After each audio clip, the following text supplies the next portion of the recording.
평균 수명이라는 게 12년 내지 15년 질병이 없을 때 저도 항상 보호자분한테 말씀드리는데 얘 몇 년까지 더 살 수 있어요? 그런 것들이 이제 수명에 좀 더 영향을 주긴 할 수 있습니다.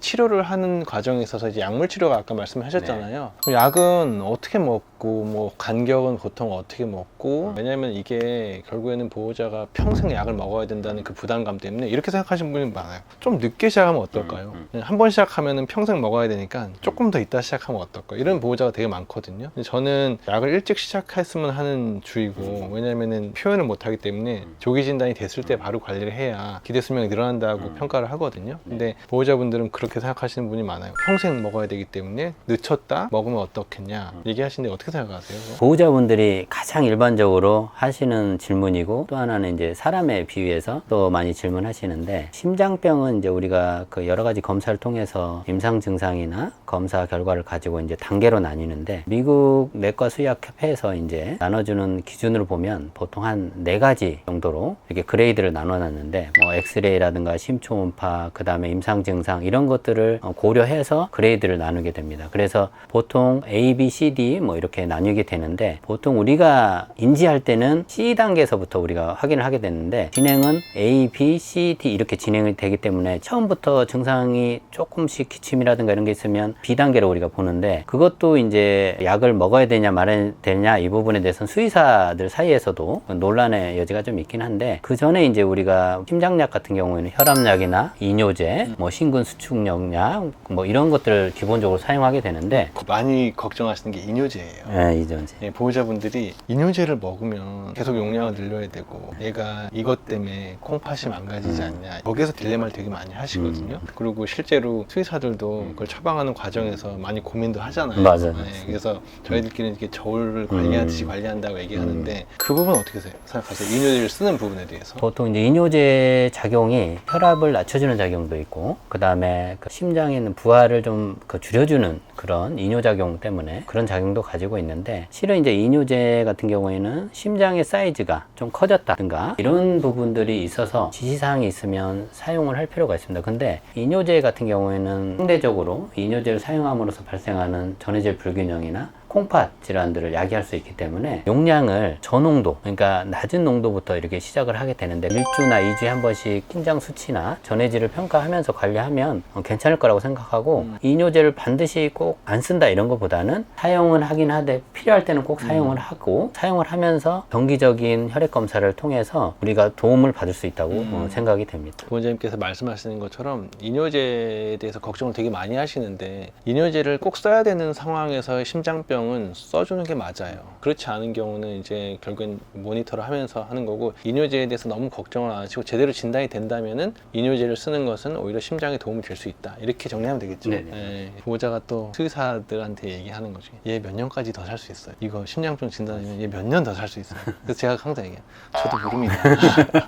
하지만 그런 게 있을 거 아니에요? A, B, C, D가 진단이 됐을 때 그레이드 C에서 시작을 했다면 기대 수명 이런 거를 좀 알고 싶어 하니까 그런 게 있나요 혹시? 네네. 진단이 될 때 확인하는 대부분의 이제 어떤 질환들 보면 C 단계 정도에서 보통 이제 확인이 되게 되는데, C 단계 증상이 뭐예요? C 단계는 보통 폐수종이 발생할 수 있고, 침이나 운동불내성 등이 심하고, 심장의 리모델링이라고 하는데, 심장이 많이 커져 있고 뭐 그런 증상들이 병발했을 때 우리가 이제 초음파를 통해서 어느 정도의 어떤 판막에 어떤 이상이 있는지 이런 것들도 확인하게 되고, 심장 초음파를 통해 수치화된 어떤 역류 수치라든가 심장의 사이즈, 좌심방의 어떤 사이즈라든가 이런 것들을 확인하게 되는데, 그런 것들이 이제 수명에 좀 더 영향을 주긴 할 수 있습니다. 근데 실은 저도 이런 부분은 수명에 대해서는 단정 지을 수는 없는데, 이게 꼭 어느 하나만 가지고 평가할 수는 있는 건 아니고, 집에서 얼마나 잘 관리를 했느냐, 그 다음에 심장이 어느 정도의 심한 정도인지 뭐 이런 것들을 종합적으로 평가했을 때 하는 거고, 일반적으로 우리가 뭐 원장님도 아시겠지만 뭐 평균 수명이라는 게 12년 내지 15년 뭐 질병이 없을 때, 저도 항상 보호자분한테 말씀드리는데, 강아지가 한 10살이다 그러면 우리는 기대 수명만큼 이렇게 살 수 있도록 관리하는 게 목적이다. 그렇지만 심장병이라는 것 특성상 갑작스럽게, 사람도 마찬가지인데 갑자기 잘못되는 경우도 있어서 그런 걸 항상 염두에 두고 관리를 한다, 이렇게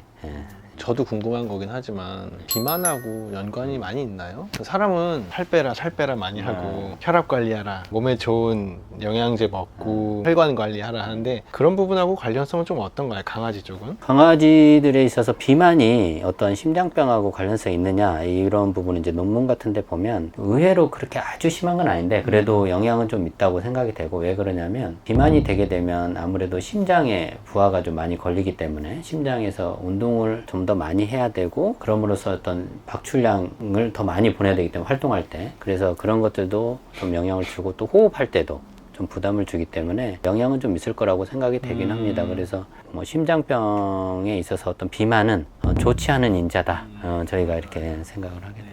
그리고 거의 많이 얘기를 해주셨는데, 그럼 이제 보호자가 집에서 관리하는 평소 생활 패턴에 대해서 한번 말씀을 좀 해주시면 좋을 것 같아요. 산책 시간이라든지 아니면은 처방식을 먹어야 되는 건지, 보조제나 영양제는 아니면은 사식으로 주고 싶어 하시는 것도 많잖아요. 요 정도만 한번 얘기를 해주세요. 네. 산책의 경우에는 보통은 이제 심장병의 특성상 좀 주의할 필요가 있습니다. 그래서 만약에 나가더라도 요즘에 보통 이렇게 안고 하시거나 유모차에서 안에서 이렇게 하는 거, 그 정도가 좋고. 저희도 여름에 정말 맞아요. 많이 오잖아요. 밤에. 맞아요. 그러니까 여름밤엔 정말 심장병 폐수종으로 폭발을 하거든요. 맞아.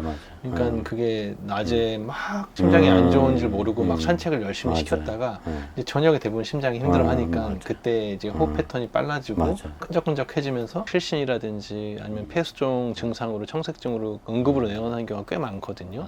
그런 시간을 만약에 정해준다면 아까 그레이드 C 위주로 봤을 때 시주로 하면 제 생각엔 한 30분 내에서 이렇게 해주시면 좋을 것 같고, 시간대는 언제가 되나요? 시간대는 이제 일어났을 때 바로 하는 거는 좀 위험할 수 있습니다. 여름철에 특히 이제 기준을 한다면 좀 선선할 때, 가능하면 뭐 오후에 한 7시나 8시 그 정도가 좀 좋을 것 같고, 겨울철에는 온도가 너무 추우니까 그런 것도 신경을 쓰셔야 되고, 여름철에는 너무 더워서 복사열 같은 게 있기 때문에 지면에서 배를 걷게 한다는 거, 이거는 굉장히 위험하기 때문에 그런 것들은 좀 주의를 하셔야 될 것 같고, 산책을 할 때 어쨌든 필요하긴 한데 심장병을 가지고 있으니까 충분히 고려해서 무리하지 않는 선에서 해주시면 좋겠습니다. 그리고 요즘에 여름에 또 수영장도 많이 데려가시잖아요. 네. 그건 어떻게 생각하세요? 사람은 수영하다가 갑자기 맞아요. 마비 오고 하잖아요. 맞아요. 강아지들은 어떻게? 강아지들은 저는 반대이긴 합니다. 왜 그러냐면 애들이 아무리 물을 좋아해도 갑자기 놀랄 수도 있고 심장에 무리를 줄 수 있어서, 예를 들어서 특히 아까 말씀드렸던 단계별로 봤을 때 한 C단계 이상이 되면 아예 하지 않는 게 좋고, 집에서 목욕 시킬 때도 실은 굉장히 주의가 필요한데, 예를 들어서 평상시에 목욕을 차분하게 잘 하는 애들 같으면 좀 달래서 서서히 천천히 이렇게 해주는 건 괜찮은데, 목욕을 많이 싫어하는 아이들이 있거든요. 그런 애들 같은 경우에는 간혹 폐수종이 와서 응급으로 병원에 오는 경우가 있어서 목욕은 좀 굉장히 좀 주의할 필요가 있습니다. 미용도 꽤 많은 영향을 맞습니다. 주는 것 같아요. 네. 심장병이 있는 애들이 미용을 하고 나면은 아무래도 호흡수도 빨라지고 2시간 동안 스트레스를 또 받고 하면은 밤에 더 기침이 심해져서 오는 경우도 되게 많더라고요. 그래서 그런 경우에는 반드시 수의선생님하고 좀 청진 정도는 하고 미용을 시작하는 게 저는 좋다고 보고요. 그리고 또 보호자분들이 심장이 안 좋으면 이제 처방식하고 먹는 거에 되게 신경을 많이 쓰시는데, 처방식하고 또 몸에 좋은 음식은 어떤 게 있는지. 심장병 있는 경우에 처방식 사료 같은 거 먹어야 되냐? 그거 먹으면 심장이 좋아지는 줄 아세요? 그러니까요.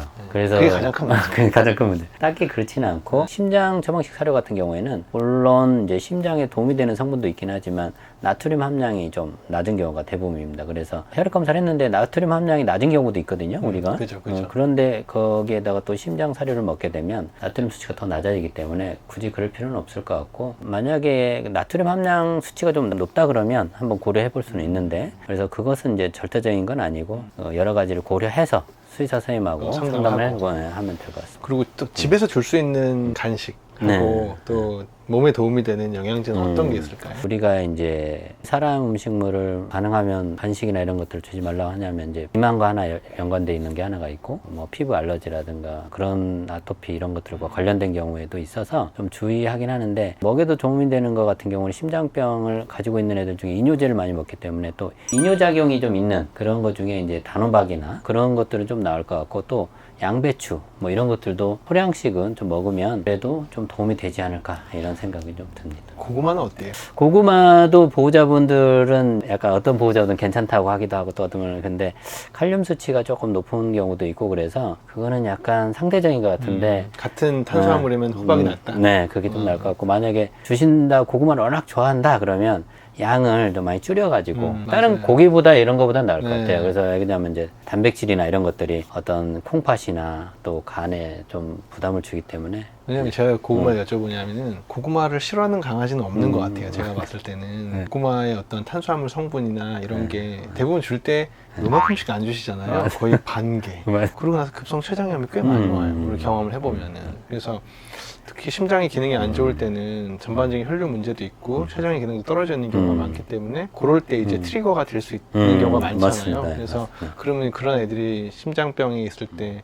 신부전이나 아니면 췌장염이 합병했을 경우에는 예후가 극히 안 좋잖아요. 그래서 그런 의미에서 아마 호박이 그나마 좀 낫다는 조금 거죠. 그나마 뭐 잘 먹는다면 그래도 다른 거보다는 낫다. 그리고 양을 정해주세요. 아, 양을 정해주세요. 고구마 한 개 기준으로. 한 개 기준으로. 근데 이제 체중에 따라 좀 나눌 필요가 우리 있는데 가장 흔한 말티스를 기준으로. 기준으로. 5kg 기준. 참 이게 좀 애매하긴 한데 한 5kg 기준으로 하면 8분의 1조각 하루에 1조각. 그 정도면 좀 괜찮지 않을까 싶어요. 고구마는? 고구마는 사이즈가 좀 다양하긴 한데 네, 손으로. 네. 손으로 하면 한 뭐 5kg 기준으로 했을 때 한 이 정도면 되지 않을까요? 이렇게. 그래도 많이 주시네요. 그리고 마지막으로 이제 심장병을 정말로 잘 관리하시는 보호자분들은 요일별로 영양제도 되게 잘 관리를 하세요. 제가 보면 가장 우선적으로 심장병이 있으면 1번 이거는 먹이는 게 좋을 것 같다 하는 영양제가 어떤 거예요? 항산화 작용이 있는 영양제를 선택을 하면 좋을 것 같아요. 그래서 제가 얼마 전에도 뭐 이렇게 좀 자료를 찾다 보니까 코이단 같은 경우에도 보통 요즘에 좀 강아지들 많이 먹는데 그것도 심장에 좀 도움이 된다. 근데 그 후코이단이 원래 그 해초류, 미역이라든가 다시마 여기에서 많이 이렇게 추출되는 성분인데 그런 것들도 좀 도움이 된다라고 이렇게 보고도 좀 있더라고요. 오메가3는 어때요? 오메가3도 뭐 괜찮을 것 같습니다. 오메가3 같은 경우에도 항염 작용도 있고 하기 때문에 좀 도움이 될 것 같습니다. 네. 오늘 심장병을 좀 약간 브로드하게 박사님하고 이제 얘기를 해봤는데 도움이 좀 되셨나요? 이렇게 좀 편하게 얘기하는 시간을 좀 앞으로 많이 가지려고 하고요. 특히 내과적인 질환 보호자가 궁금해하는 범위 안에서 저희가 좀 속 시원하게 한번 정리를 해드리겠습니다. 다음 기회에는 저희가 준비하고 있는 게 되게 많거든요. 뭐 고양이 심장도 있고 그 다음에 가장 이슈가 되는 콩팥 질환 해결이 안 되는 거죠. 그리고 또 뭐가 있을까요? 저희가 좀 다뤘으면 좋을 것 같은 게 신부전 또 췌장염. 췌장염 한번 해야겠네요. 네, 그리고 또 저희 병원에 특히 많은 그 염증성 장 질환 보호자가 되게 교육만 잘 되면은 예방할 수 있는 것도 되게 많을 것 같아요. 아무튼 유익한 내용으로 다음엔 다시 한번 찾아뵐게요. 네. 네, 감사합니다. 네, 감사합니다. 네.